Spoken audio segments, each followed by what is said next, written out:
అందరికీ నమస్కారం. 2026 శ్రావణ మాసంలో రాఖీ పౌర్ణమి ఏ రోజు వస్తుంది? రాఖీని ఏ సమయంలో కట్టాలి? పౌర్ణమి తిథి ఎప్పుడు ప్రారంభమవుతుంది? ఎప్పుడు ముగుస్తుంది? రాఖీ కట్టడానికి శుభ సమయం ఏది? చంద్రగ్రహణంలో రాఖీ కట్టవచ్చా? భద్రకాల సమయం ఎప్పుడు ముగుస్తుంది? సోదరుల చేతికి రాఖీ కట్టేటప్పుడు చెప్పాల్సిన మంత్రం ఏమిటి?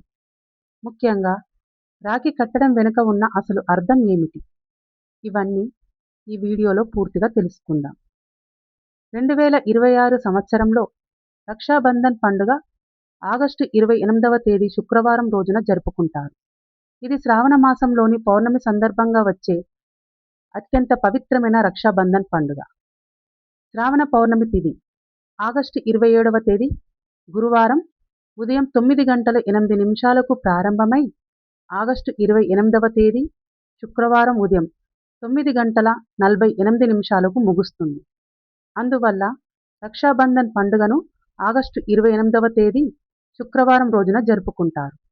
రాఖీ కట్టడానికి సరైన సమయం ఏమిటంటే ఆగస్టు 28 శుక్రవారం ఉదయం 5:57 నుంచి ఉదయం 9:48 వరకు శుభ సమయంగా పేర్కొంటున్నారు. అంటే రాఖీ కట్టే కార్యక్రమాన్ని వీలైనంత వరకు ఈ శుభ సమయంలో పూర్తి చేసుకోవాలి. ఒకవేళ ఉదయం రాఖీ కట్టడానికి వీలు కాని వారు మధ్యాహ్నం 1:52 నుంచి సాయంత్రం 4:35 వరకు రాఖీ కట్టవచ్చు. రాహుకాలం ఉన్నప్పుడు అస్సలు రాఖీ కట్టకూడదు. రాహుకాలం ఉదయం 10:40 నుంచి మధ్యాహ్నం 12:22 వరకు ఉంటుంది. ఈ సమయంలో రాఖీ కట్టకూడదు. చంద్రగ్రహణం గురించి ఎలాంటి భయాందోళనలు చెందాల్సిన అవసరం లేదు. ఎందుకంటే భారతదేశంలో కనిపించదు. గ్రహణ ప్రభావం, దోషం అనేది మన ప్రాంతంపై ఉండదు. కాబట్టి ఎలాంటి భయం లేకుండా ఆగస్టు 28వ తేదీన ఆనందంగా రాఖీ పౌర్ణమిని జరుపుకోండి. రాఖీ పౌర్ణమి రోజు ఉన్నటువంటి భద్ర సమయం ఆగస్టు 28వ తేదీ శుక్రవారం రోజు సూర్యోదయానికి ముందే భద్రకాలం ముగిసిపోతుంది. అంటే ఈ సంవత్సరం రాఖీ కట్టడానికి అత్యంత విశేషమైన విషయం ఏమిటంటే భద్రకాలం సూర్యోదయానికి ముందే ముగుస్తుంది. కావున ఆగస్టు 28వ తేదీ శుక్రవారం ఉదయం ఎలాంటి భద్రకాలం ఉండదు. ఈ సమయంలో రాఖీ కట్టుకుంటే చాలా మంచిది. రాఖీ కట్టేటప్పుడు మీ సోదరులను తూర్పు ముఖంగా కూర్చోబెట్టి నుదుటిపై కుంకుమ తిలకం పెట్టాలి. రాఖీ కట్టేవారు పడమర ముఖంగా నిలబడి ఆ తర్వాత రాఖీని చేతికి కట్టాలి. రాఖీ కట్టేటప్పుడు చెప్పాల్సిన మంత్రం ఏనా బద్దో బలిరాజా దానవేంద్రో మహాబల తేనా త్వమాభి బధ్నామి రక్షే మాచల మాచల. రాఖీ కడుతున్నప్పుడు ఈ మంత్రాన్ని 3 సార్లు చెప్పాలి. ఆ తర్వాత హారతి ఇచ్చి వారి ఆశీర్వాదం తీసుకోవాలి. ప్రసిద్ధ సంప్రదాయం కథనం ప్రకారం ఒక సందర్భంలో శ్రీకృష్ణుడి వేలికి గాయమయ్యి రక్తం వచ్చింది. అది చూసిన ద్రౌపది వెంటనే తన చీరలోని కొంత వస్త్రాన్ని చించి కృష్ణుడి వేలికి కట్టింది. ఆ సమయంలో ద్రౌపది కృష్ణుడి నుంచి ఏమీ ఆశించలేదు.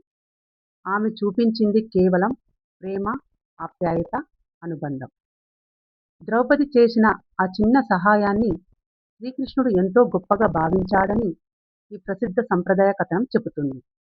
తరువాత ద్రౌపదికి అత్యంత కష్టమైన పరిస్థితి వచ్చినప్పుడు కౌరవ సభలో ఆమెను అవమానించడానికి ప్రయత్నించిన సమయంలో శ్రీకృష్ణుడు ఆమెను రక్షించాడని మహాభారత భక్తి సంప్రదాయం చెబుతుంది.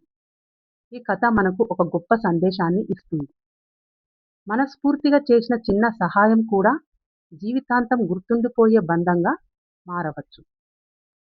రాఖీ పండుగ మనకు ఒక గొప్ప విషయం గుర్తు చేస్తుంది.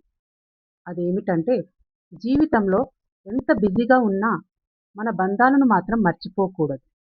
రాఖీ కట్టేది చేతికి మాత్రమే కాదు, అన్నా చెల్లెళ్ళ అనుబంధానికి కట్టేది. కాబట్టి ఈ రాఖీ పౌర్ణమి రోజున మన అన్నా చెల్లెళ్ళ బంధాన్ని మరింత ప్రేమతో, ఆప్యాయతతో కాపాడుకుందాం. ఈ పవిత్రమైన రక్షాబంధన్ మీ కుటుంబాల్లో ఆనందాన్ని, ప్రేమను, సంతోషాన్ని నింపాలని మనస్ఫూర్తిగా కోరుకుంటున్నాను. ఈ వీడియో మీకు నచ్చినట్లయితే తప్పకుండా ఒక లైక్ కొట్టి జై భవాని అని కామెంట్లో రాయండి. ఇలాంటి మరిన్ని భక్తి, ఆధ్యాత్మిక పండగ విశేషాల కోసం మా ఛానల్ని సబ్స్క్రైబ్ చేసుకోండి. జై భవాని.